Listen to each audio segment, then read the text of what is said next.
Edward, Earl of Wessex, pops his head around the door of the room in St. James's Palace and chuckles at the numerous cameras set up for the interview.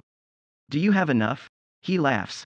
The Queen's youngest child, 57, seems to be in good spirits on this glorious summer day in London despite the occasion.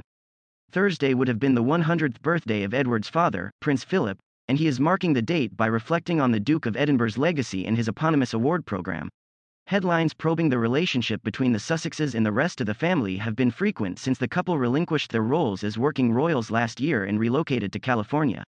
Responding to a question about current family tensions, the Earl says the situation is very sad. Listen, weirdly, we've all been there before. We've all had excessive intrusion and attention in our lives. And we've all dealt with it in slightly different ways, and listen, we wish them the very best of luck. It's a really hard decision, Edward says. Edward says he hopes the couple are happy before returning to the subject of the rift, suggesting disagreements happen in every family. It's difficult for everyone, but that's families for you, he says.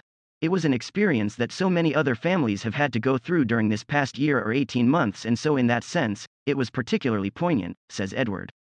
There are an awful lot of people who haven't been able to express the respect that they would like to have done.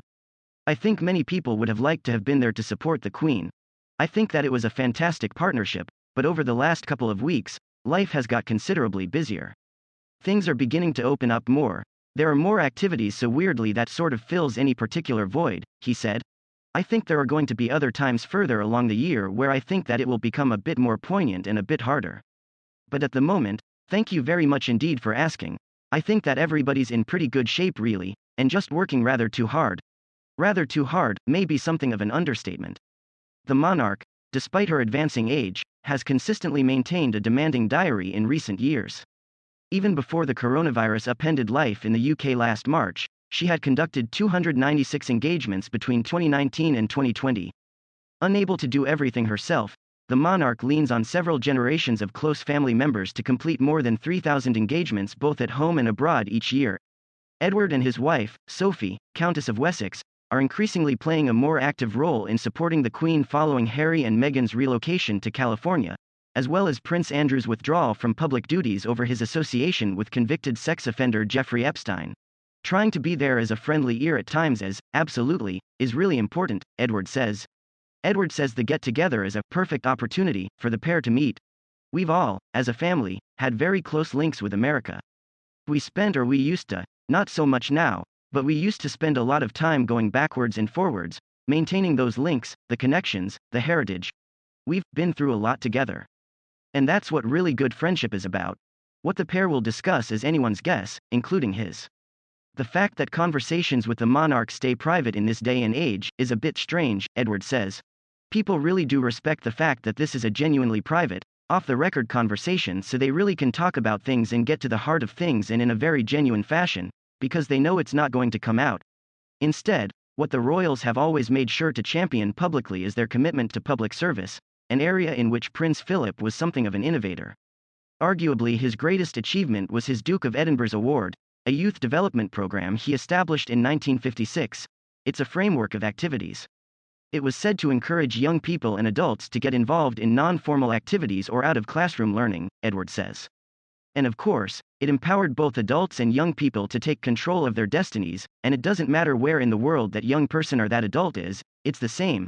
And hence the reason why I think it spread to 130 countries, and it's doing particularly well in the States. It was a bit of a late start over there, but it's brilliant. And what's really exciting about what's going on in the States is that nearly 50% of the people involved are from what we would call at risk or marginalized, disadvantaged young people, which is brilliant because those are young people that can really benefit from this. Many of the program's alumni speak fondly of their experiences. One of the highlights that I had was volunteering at my local food pantry from my Bronze Medal Award, and seeing how food insecurity is so prominent in our lives. That connection to giving back to my community really stayed with me. Ayanian has since continued her work with hunger relief, setting up a food drive in Boston when the pandemic struck, working with local businesses and individuals to support shelters and hospitals in the city.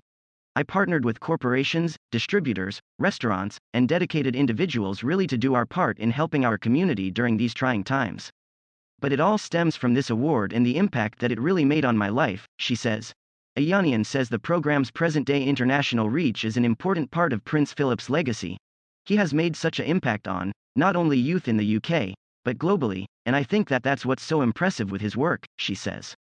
I truly believe in the award, that it's going to keep succeeding and keep having representatives to carry it on through future generations.